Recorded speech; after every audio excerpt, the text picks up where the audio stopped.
Mateus capítulo 9, verso número 9. E Jesus, passando adiante dali, viu assentado na alfândega um homem chamado Mateus e disse-lhe: segue-me. E ele, levantando-se, o seguiu. E aconteceu que, estando ele em casa, sentado à mesa, chegaram muitos publicanos, como Mateus, e pecadores, e sentaram-se juntamente com Jesus e seus discípulos.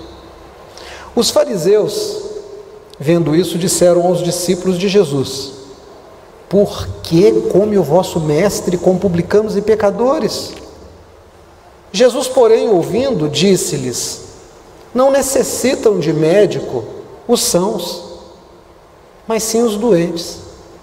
Ide, porém, aprendei o que significa misericórdia quero e não sacrifício, porque eu não vim para chamar os justos, mas os pecadores ao arrependimento. Você vai marcar esse texto, porque a gente vai voltar para ele.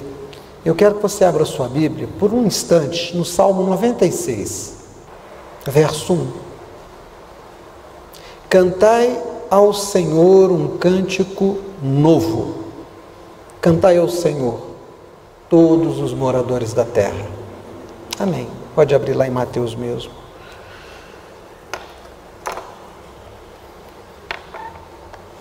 Irmãos, nós temos uma das muitas histórias de Jesus aqui. Jesus está vivendo numa época em que a terra dele, Israel, havia sido, alguns anos antes, invadida por um povo de outro país, pelos romanos, com legiões. Houve uma guerra pequena, eles invadiram Israel, dominaram militarmente, impuseram um governo deles, mas fizeram um acordo. Como a política e a religião em Israel era basicamente uma coisa só, eles deixaram algumas lideranças israelitas apaziguando e administrando a vida do povo, a vida comum, mas eles colocaram governadores e uma polícia militar, uma polícia e um grupo de militares que fazia com que Roma tivesse todo o poder de governo. Esse é o ambiente. Mas por que um povo invade outro povo? Por que uma guerra desse tipo acontece? Por uma política expansionista. Roma queria dominar o mundo conhecido. Então ela regimentava, ela contratava mercenários, assim ela tinha soldados profissionais pagos por ela, treinava esses em estratégias militares e começaram então a fazer uma política de anexação. Foram anexando um país, mais outro, e criaram o que nós conhecemos como Império Romano. Para financiar o pagamento dessas tropas, para financiar a aquisição de tecnologia armamentista, para financiar o conforto dos políticos, dos militares de alta patente, era preciso então fazer com que os povos dominados tributassem a Roma, pagassem impostos, pesados impostos. E para garantir que esse dinheiro fosse recolhido de uma forma eficiente, eles colocavam muitos publicanos. Quem eram os publicanos? Publicanos eram aqueles que cobravam do público. Eram cobradores de impostos, mas os publicanos não eram romanos. Os publicanos eram levantados no povo dominado. Então eles estavam em Israel, eles contratavam ou traziam para trabalhar com eles israelitas, que conheciam bem a vida do povo. Então em cada vila, em cada cidade, havia um grupo muito grande de publicanos. Cada bairro tinha o seu publicano, por assim dizer, porque ele conhecia quem era a moça que vendia tecido em casa, quem era o cara que vendia vinho, que fazia cerâmica. Eles conheciam os seus vizinhos, os seus parentes e cobravam deles. Mas todo modelo perverso, todo modelo corrompido, ele cresce na sua perversão e na sua corrupção. Então os publicanos que estavam tirando dinheiro do povo para mandar para Roma, além do seu ganho, eles tiravam um pouco mais para eles. Então veja, se eles deveriam, por ordem de Roma, cobrar 30%, eles cobravam 45%. Eles ficavam com uma boa parte daquilo que eles cobravam. E se alguém dissesse, não quero pagar, é injusto, a polícia militar romana estava ali para garantir que aquela pessoa pagasse, ou ela era presa e até morta. Então você pode imaginar como o publicano era odiado. Você pode imaginar como que os cobradores de impostos levantados entre os filhos de Israel eram odiados pelos próprios filhos de Israel, porque eles eram traidores do seu povo, duas vezes. Uma, por cobrar para Roma, outra, para cobrar a mais e ficar com dinheiro para eles, porque eles enriqueciam. É claro que a gente está falando lá de Roma. Então eles eram funcionários públicos que ficavam ricos, muito ricos, à custa do empobrecimento do seu povo. Mas sabe de uma coisa? Existe um negócio chamado consciência. Sabe o que é consciência? Consciência é uma porção ativa de Deus na nossa mente, no nosso coração. É aquilo que nos incomoda. É aquilo que quando a gente peca, quando a gente erra, quando a gente faz alguma coisa que não deve, nos incomoda, nos machuca, não nos deixa dormir, traz para nós um sentimento de erro, de falência, de queda, medo de responsabilização por aquilo que nós fizemos, uma certeza inquestionável de que de alguma forma isso vai ser cobrado. Consciência é aquilo que não nos deixa dormir, não nos deixa comer, não nos deixa viver confortavelmente depois que a gente faz alguma coisa errada. Consciência, a gente só trata de duas formas, pastor Tiago, de duas formas. Ou a gente cede a ela e permite que ela nos governe, que ela nos ajude, que ela nos oriente, e aí a gente meio que conserta a vida, ou então a gente tenta cauterizar, queimar, aniquilar, fazer morrer a nossa consciência. Paulo, escrevendo nas suas cartas, diz de homens que cauterizaram a sua própria consciência, ou seja, pararam de ouvir a voz de Deus que habita no coração de cada pessoa e que habitava no coração de cada um deles. Parece que o homem que escreveu o evangelho que nós estamos lendo, e é o evangelho de Mateus, era esse coletor de impostos. Ele começou a sua carreira de funcionário público se corrompendo. Ele se tornou cobrador de impostos. E ele cobrava para Roma, um governo opressor que não devia estar ali porque era invasor. E ele cobrava para ele, cobrava mais. Talvez ele fosse amiguinho de um tal de Zaqueu, que havia se enriquecido muito, que cobrava 4 vezes mais tudo que ele deveria cobrar. Deveria ter cobrado, de cobrar 15%, ele cobrava 60%. Mateus talvez estivesse assim. Mas sabe de uma coisa? Tanto o Zaqueu como o Mateus não haviam cauterizado a sua consciência. A consciência ficava ali incomodando, falando, dizendo está errado, tem que mudar de vida, não pode ser assim, não dá para ser desse jeito. Eles não podiam dormir sem que a consciência os acordasse, eles não podiam comer sem que a consciência impedisse que a digestão fosse bem feita, eles não podiam viver sem que a consciência lhes roubasse a atenção o tempo todo. Zaqueu, não aguentando, sabendo que Jesus vai passar por ali, Sendo um homem de estatura baixa diante do seu povo, cara bem mais alto, ele sobe numa árvore, ele se expõe ao ridículo, ele fica ali tentando ver Jesus no alto de uma árvore. Mateus estava sentado na coletoria, ele estava no lugar de trabalho. Talvez no lugar de trabalho ele estivesse dizendo: Deus, o que eu estou fazendo aqui? Eu fico imaginando que é mais ou menos como aquele cara que está na zona de prostituição, ou aquela mulher que está nos braços do amante, e que de repente diz: o que eu estou fazendo aqui? Eu quero largar isso, eu não consigo.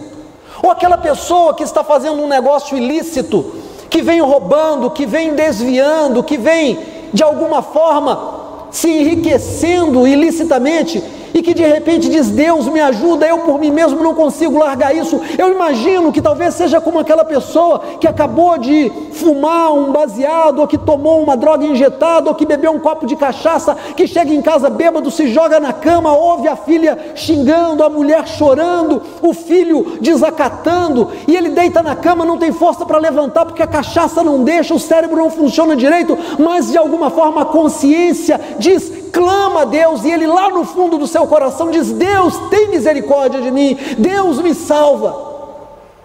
A consciência é essa parte que não se abala, que não se vende, não se queima. Ela não pode ser destruída a não ser por um gesto da vontade da própria pessoa que a cauteriza. Mas se a pessoa não a cauterizar, ela continua ali.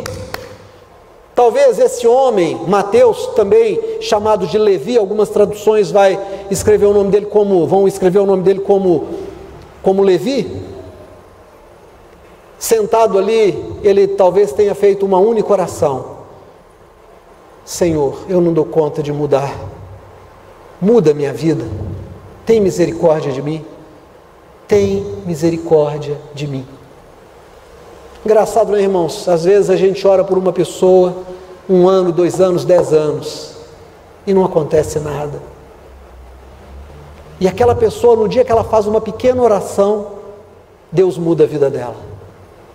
Dos primeiros acampamentos que nós fizemos da comunidade cristã, foi ali para Jaboticatubas, região ali de serra, de água. Havia um moço, um caminhoneiro, que vinha sempre nas reuniões que eu pregava, quando a gente visitava aquele lugar. A igreja era bem pequenininha, a gente ia com a igreja de lá, a igreja batista de lá. E aquele homem gostava muito de ouvir as mensagens, mas ele não era convertido. A mulher dele vinha orando por ele, chamava para ir à igreja, ele ia. Tinha uma festa de aniversário, ele ia. Precisava fazer uma oferta, ele fazia. Estava construindo a igreja, tinha que mandar um saco de cimento, ele mandava. Ele só não convertia, só não aceitava Jesus. Perguntava para ele: só quer uma oração? Ele dizia: quero. O senhor está precisando de Jesus? Ele fala: eu sei, só não aceita Jesus. Um dia a mulher dele disse: quer saber, Deus, eu não oro mais por ele. Tem 19 anos que eu oro por esse homem. Tem 19 anos que eu levo esse homem para os acampamentos, levo esse homem para a reunião, levo esse homem para as festas da igreja. Tem 19 anos que o pastor prega, tem 19 anos que os irmãos oram e não acontece nada, cansei. Isso um sábado de manhã. Ele saiu de casa, não a ouviu orando assim, ela não falou isso para ele, isso ela me contou depois. E ele saiu, foi até a praça, voltou e falou para ela: aceitei Jesus. Ela falou: como é que foi isso? Que negócio é esse? Que brincadeira é essa? Ele falou: não é brincadeira não, eu estava andando ali, aí eu orei no meu coração e falei: Senhor Jesus, eu preciso mudar de vida, eu só não consigo. E de repente alguma coisa entrou na minha vida e mudou a minha vida. Eu sei que eu fui salvo ali naquela hora. Olha, eu preciso falar para o pastor lá que eu tenho que batizar. Irmãos, foi assim. Às vezes a gente ora pela cura de alguém e não acontece porque a pessoa não se quebrantou dizendo: Senhor, me cura. Às vezes a gente ora pela libertação de alguém, mas não acontece porque lá no coração dela, ela ainda não disse: Senhor, me salva, Senhor, me perdoa. Mas no dia que o pecador diz: Senhor, me salva, Senhor, me cura, Senhor, me visita, Deus cura, Deus restaura, Deus faz acontecer. Não adianta entrar na igreja e dizer: vocês podem orar por mim? Sim, nós vamos orar por você, mas tem uma pessoa que é mais importante do que todas, que tem que orar por você, é você mesmo. Esse homem, Levi, Mateus, estava sentado na coletoria e de repente ele deve ter feito a oração e disse: Senhor, eu não consigo mudar de vida, faz alguma coisa acontecer. Ele vira para o lado, está ali Jesus do lado dele, e Jesus disse: vem comigo, vamos largar tudo que é velho, vamos largar tudo que é antigo. Jesus não perguntou para ele: você fuma? Está disposto a largar o cigarro? Escuta, você anda bebendo uma cachaçinha aí, escondido, tomando aquela cerveja caseira que eu sei que faz aqui? Jesus não perguntou para ele: escuta, você está saindo com alguma mulher, além da sua? Jesus não perguntou para ele: escuta, eu sei que você tem um rolo com seu primo, que você gosta de uns meninos. Jesus não perguntou para ele: quanto você já roubou de todo mundo aqui? Jesus fez para ele uma proposta: você quer largar o velho e vir para o novo? Você quer largar a vida velha e vir para uma vida nova? Você quer largar os pensamentos velhos e começar a pensar coisas novas? Você quer largar as coisas antigas e olhar para um mundo novo na sua frente? Vem comigo. A Bíblia diz que na mesma hora aquilo fez um sentido enorme para ele, porque era a resposta da oração, e não era um evangelho de fariseu, não era um evangelho que dizia que ele tinha que circuncidar, que ele tinha que voltar para a sinagoga, que ele tinha que apresentar o filho, a filha, a sogra, que ele tinha que deixar de fazer isso ou fazer aquilo. Não. Ele se levanta. Aí o texto diz para nós que tinha uma festa, e Jesus estava na casa, e vieram muitos publicanos e pecadores. Então, quando fala muitos publicanos, nós podemos deduzir que quando Levi se levantou e olhou para a vida nova e disse: agora minha vida muda, ele disse para o Senhor Jesus: o senhor vai lá em casa? Será que o senhor vai lá em casa? A minha esposa Sara vai gostar muito de receber o senhor. Meus filhos precisam te conhecer. Tem uma comida muito boa, minha esposa cozinha muito bem. Vamos lá em casa. Mas o senhor não vai querer, né? Não, é bobagem eu te convidar. O senhor é um homem santo, só vai entrar na casa de um pecador. Jesus disse: onde que é? Onde que é? Eu estou com fome. Mas deixa eu te falar, onde eu vou eu levo o meu grupo. Eu nunca entro sozinho na casa de alguém, eu nunca como sozinho. Tem comida para muita gente, eu vou ter que multiplicar. E eu imagino que esse homem chegou em casa, chamou os empregados e disse: vão lá na casa do fulano, todos os publicanos amigos dele, disse: chamem eles para cá. Tem alguém que é diferente, tem um mestre em Israel que é diferente, ele não olha para a gente nos deixando de lado, ele se importa conosco. Essa é a grande diferença, ele se importa conosco. E começou a chegar publicano, e começou a chegar gente que não prestava, e começou a chegar gente de má fama, amigos dele, e a casa foi ficando cheia. Eu imagino Sara, a mulher dele, preocupada, puxa uma cadeira, puxa um banco, começa a tirar móvel do lugar, e chega gente, e vai para a cozinha e manda fazer mais comida, porque está chegando mais gente, e Jesus está ali sentado, e de repente aparece um grupo de gente antiga, não de gente velha, mas de gente de pensamento religioso antigo, os fariseus. Sabe quem eram os fariseus? Os fariseus eram os membros de uma seita guardiã de tradições de Israel. Não pode mudar, religião tem que ser desse jeito, não pode mudar, somos os guardiões da tradição, de muitas, dentro de uma conjuntura.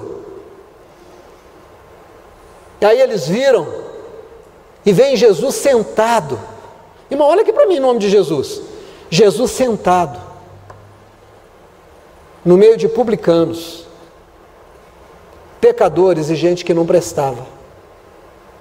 Eles ficam impressionados e eles têm então uma certeza: esse Jesus não pode ser de Deus. Por quê? Porque ele não se importa de sentar com gente pecadora.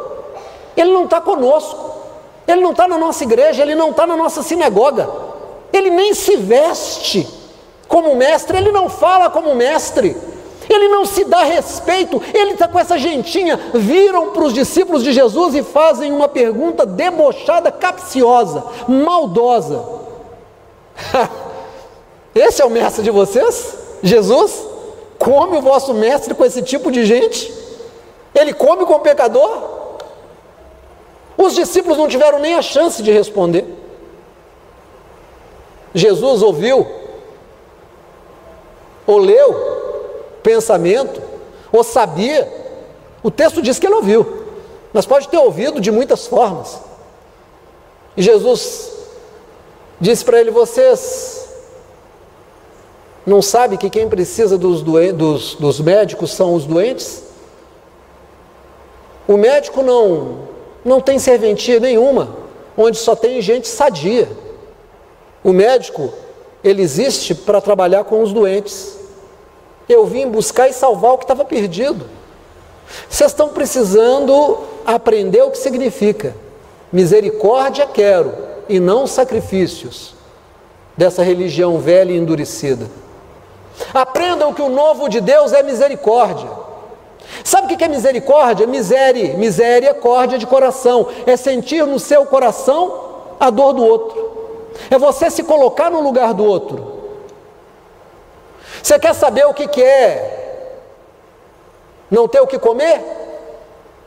Faz um voto. De hoje para amanhã, até essa hora, você não vai comer nada.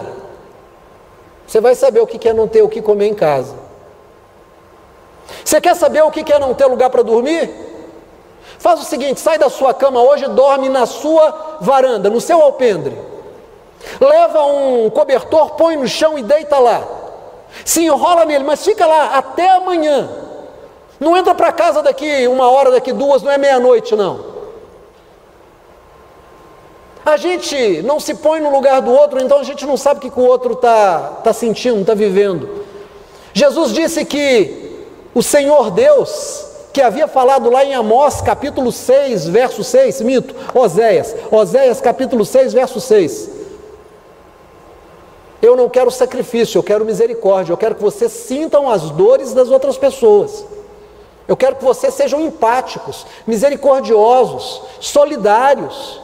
Se coloquem no lugar dos que estão sofrendo.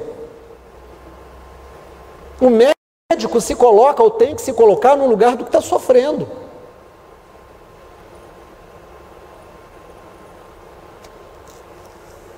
Irmãos, e nós lemos um texto lá no Salmo, que diz: cantai ao Senhor um cântico novo, cantai ao Senhor todos os moradores da terra.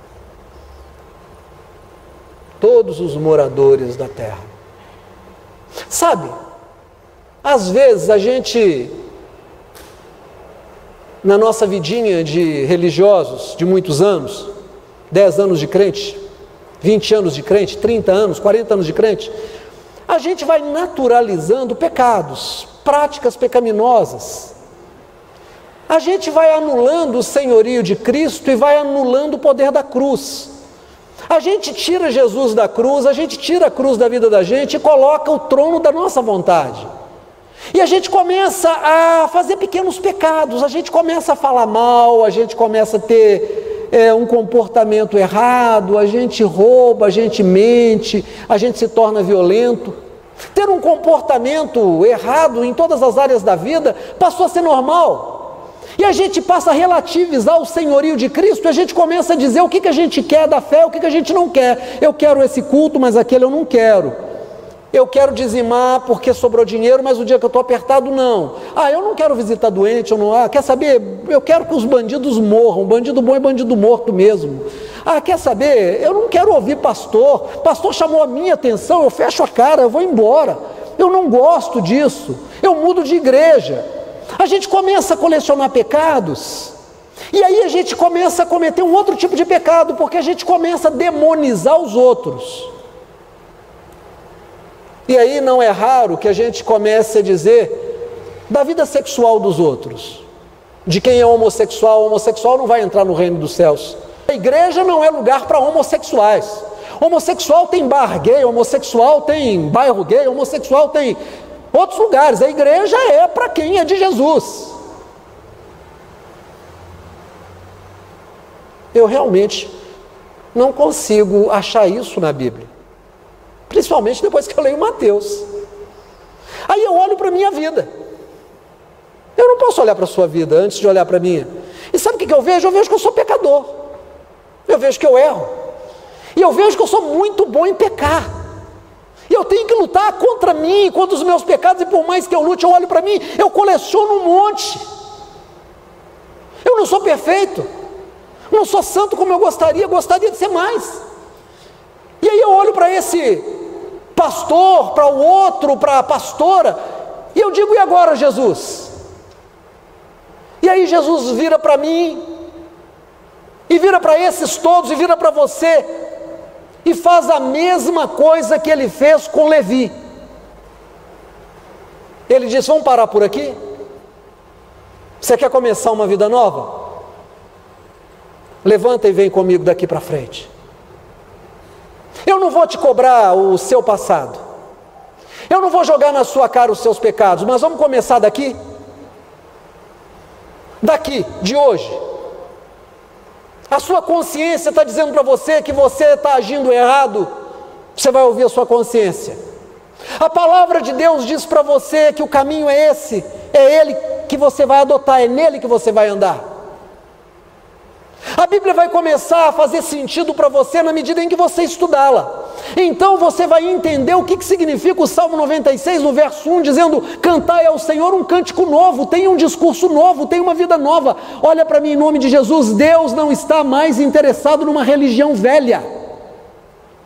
Deus não está interessado na religião de fariseu, Ele está querendo gente que se comprometa com uma vida nova. Você sabe que falar palavrão é errado, então por que está falando? Você sabe que está no braço da amante ou do amante é pecado, por que continua lá? Você sabe que o dinheiro que você está usufruindo dele não é seu, por que você continua com ele no seu bolso? Você sabe que você devia estar na casa do Senhor, por que você não está?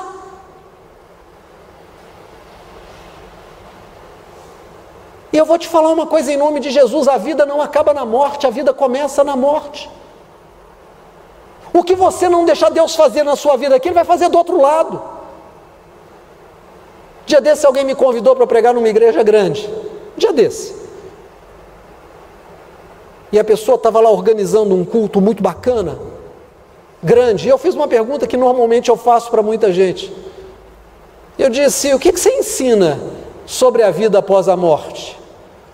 E ela travou, aquele homem travou. Ele disse, não sei, assim, a Bíblia não fala. Eu falei, fala. Se você ler e estudar, a Bíblia te ensina. Mas a gente não terá mais nenhuma lembrança das coisas que estão aqui. Para aí. Quando fala não teremos nenhuma lembrança, significa que nós não vamos interferir nas coisas que estão acontecendo aqui. Mas o Moisés continuou Moisés, ele levou a lembrança do nome dele, ele sabia quem ele era, e quem olhou para ele sabia que ele era Moisés, a identidade continuava com ele. Nós seremos nós, e seremos trabalhados pelo Espírito de Deus, porque está escrito, Paulo diz, cada um de nós constrói sobre um alicerce perfeito que é Jesus, mas cada um constrói de um jeito. Quem construir coisa boa vai receber de Deus um galardão bom, quem construir porcaria e o dia da prova jogar no chão a obra dessa pessoa, ela vai ter que dar conta do outro lado. Jesus falou tantas vezes daquele que recebeu 5 talentos, 3 talentos e 1 talento, e que recebeu, quando voltou o Senhor, o rei daquela terra, proporcional ao que tinha feito com os talentos que havia recebido. Então, aquilo que eu faço com a minha religião vai fazer toda a diferença no que vai ser a minha vida depois da morte. Você está achando que a sua vida é só isso aqui? Você não sabe o que está te esperando do outro lado. Se isso aqui é duro, imagine o outro lado. Mas o Senhor Jesus nos chamou a atenção para uma coisa. Olha aqui para mim, por favor. Aprendam o que significa misericórdia quero. Hoje um moço bateu na minha porta, à tarde. Bateu, eu olhei da janela de cima, estava lá embaixo. Pois não? Será que o senhor tem um mantimento aí? Irmãos, o primeiro impulso é dizer não. É o primeiro impulso, não tem. É no automático. Depois, não, peraí, não, tenho sim. Claro que tem. E aí eu fiz algumas sacolas para ele, e entreguei. Quando entreguei, ele disse para mim, só o senhor Antônio aqui e essa casa, onde eu moro, é que me dá alguma coisa. Eu já tinha 500, foi o senhor que me deu isso, isso e aquilo? Falei, irmão, não sei, não lembro. Não lembro. Ah, eu já passei aqui outras vezes. Sabe, irmão, eu fico pensando, quando Jesus disse que Ele quer um cântico novo, não é só um canto do pessoal que vem aqui e vai cantar uma música nova, Ele quer uma atitude nova. A nossa igreja, não a comunidade cristã, mas ela também dentro de outras, perdeu credibilidade no mundo. O mundo está cansado das igrejas evangélicas. Tem 3 coisas que estão se multiplicando em todo lugar, eu já te falei: farmácia, boteco e igreja evangélica. A qualidade da cachaça que se vende deve ser horrorosa. Os remédios que se vendem são cada vez mais viciantes. E a religião que se pratica é cada vez menos jesuíta. Nós não nos lembramos dos pobres.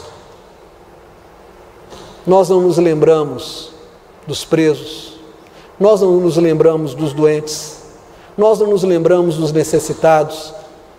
O dia que levantou um perdido, visitando a igreja evangélica e fazendo um sinal de arma, depois ele fez com 2 mãos, virou um fuzil, a igreja bateu palma, e os crentes disseram, aleluia, glória a Deus, por fim nós temos alguém que é nosso. Me lembro de uma que virou ministra, e que disse, até que enfim a igreja chegou no poder. Misericórdia, estou fora dessa igreja, não quero estar nela. Um monte de crente votou, um monte de pastor fez propaganda. Um dos meus amigos mais íntimos do ministério veio na rede social e disse, esse homem é de Deus. Nós não estamos impactando o mundo em nada, nós estamos ajudando a empurrar o mundo para o buraco. Nós não temos uma palavra que diz que quando você faz as pessoas ficarem mais pobres, você entristece a Deus. Nós não estamos denunciando as pessoas que não têm assistência médica. Nós não estamos denunciando as pessoas que estão sem comer. Nós não estamos nos importando com as pessoas que não têm onde dormir. Mas deixa eu te falar em nome de Jesus. Sabe onde é que Jesus foi encontrado? Em Mateus capítulo 9, sentado com pecadores. E eu vou te falar em nome de Jesus, que apesar da gente olhar para as rodinhas dos chamados noiados de madrugada, Jesus está sentado na rodinha com eles, quando eles estão passando uma latinha com alguma coisa, estão bebendo. Apesar da gente achar que Jesus não passa nas ruas de prostituição, eu vou te falar uma coisa em nome de Jesus, Ele está lá sim com as prostitutas. Se você acha que os homossexuais são pecadores, eu vou te falar que não são, e Jesus os ama e está com eles. Nós temos que parar com a hipocrisia de achar que a nossa religião nos fez pessoas muito especiais, porque nós não deixamos ela fazer, nós não nos importamos mais com os pobres. Pergunte a você, nesse mês, você já visitou algum enfermo? Nesse ano você foi a algum presídio? Nesse ano você se importou com alguém e foi lá orar por ela? Você deu banho em alguém esse ano? Você entrou num casebre, você fez uma cesta e levou para alguém que você sabia que precisava. Cantai ao Senhor um cântico novo. Jesus não está nem aí para o tamanho da igreja. Jesus não está nem aí se a igreja tem ar-condicionado, se tem som bacana, se tem música. Jesus está aí, sabe para quê? Para aquele menino que está usando droga, para aquele rapaz que está se prostituindo, para aquela menina que está se vendendo. Jesus está aí para aquela mãe que está abortando. Jesus está aí para aquela criança que não tem onde dormir porque o barraco pegou fogo. Jesus está se importando em que a gente faça denúncia e diga, chega de corrupção que empobrece os filhos de Deus. Sequer a gente tem orado pelas pessoas. E o que mais me entristece, e Deus falou para eu parar com essa bobagem de ficar triste? É ver os crentes arrumando desculpa para não vir à igreja. Quem estudou hoje, começou a estudar o Salmo 96 até o Salmo 100, nós lemos hoje, começamos a estudar, o salmista dizendo: entrai pelas suas portas e louvai-o nos átrios do Senhor. E eu vejo os crentes dizendo: eu não vou, porque eu estou com medo do vírus, eu estou com medo. Eu já falei tanto sobre isso, não quero mais falar. Sabe, irmãos, eu me alegro que você esteja aqui. Nós somos uma família. E os outros? Os outros são convidados a ser, mas eles ainda não se deixaram incluir nisso. Claro, tem um ou outro que a gente sabe que está viajando ou que está trabalhando, mas aquele que pode estar e não vem, aquele que pode ler a Bíblia e não lê, aquele que pode orar e não ora, aquele que pode fazer mais e não faz, aquele que pode se importar e não se importa, e que passa a vida com desculpa. Deixa eu te falar uma coisa em nome de Jesus: o dia de fogo vai chegar para você, vai chegar para todo mundo, vai chegar para mim. Então o Senhor Jesus está dizendo: olha aqui Pedro, olha aqui Eduardo, olha aqui Kenny, olha aqui Mário, olha aqui todo mundo. O Senhor Jesus está dizendo para mim e para você: chega de uma religião velha, chega de preconceitos, chega de preguiça espiritual, chega de lerdeza. Está na hora da gente cantar um cântico de vida nova ao Senhor. E para concluir, tem uma Bíblia de estudo, escrita pelo reverendo Shedd, que já faleceu. Tem uma Bíblia com o nome dele, a Bíblia Shedd, mas tem uma outra Bíblia de estudo, muito boa, eu acho que é dele, ou pelo menos ele contribuiu, que se chama Vida Nova. Nós só teremos parte com o Senhor Jesus se tivermos vida nova. E Jesus disse assim: naquele dia, os filhos de Deus tomarão um susto, porque eles verão sentados à mesa com o Filho do Homem, publicanos e prostitutas, enquanto eles, os filhos do reino, ficarão do lado de fora. Quais os filhos do reino ficarão do lado de fora? Esses que dizem: lugar de homossexual não é na igreja. Bandido bom é bandido morto. Um rapaz me disse essa semana: para que o Estado tem que dar saúde e educação para as pessoas? Se tiver dinheiro, compra, se não tiver, fica sem. Crente? Preocupante. Sabe quem é que a gente vai ver talvez sentado com Jesus? Alguns usuários de droga.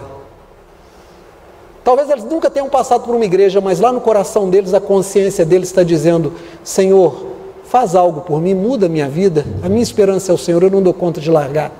Sabe, alguns bêbados jogados que a gente vê caído, cagado, mijado, e que a gente diz não tem esperança, talvez eles vão estar lá sentados com o Senhor Jesus, porque no único instante a consciência deles vai ter falado, e eles vão ter repetido: Senhor, tem misericórdia de mim, e o Senhor Jesus vai entrar na vida dele, mesmo que eu não veja, mesmo que você não veja, e vai salvar. E muitos dos que vão olhar e vão dizer assim: como é que um cachaceiro vai ser de Jesus? Vai chegar e o anjo vai dizer assim: não tem lugar para você, está completo. Mas eu sou filho do rei, só se for do rei lá de baixo, porque daqui de cima você não é. Está na hora da gente cantar um cântico novo para o Senhor. Está na hora da gente ver uma vida nova para o Senhor. Eu te convido em nome de Jesus nessa noite a resolver no seu coração a aceitar Jesus e você ter uma vida nova com Ele. Amém? Fique de pé em nome do Senhor Jesus.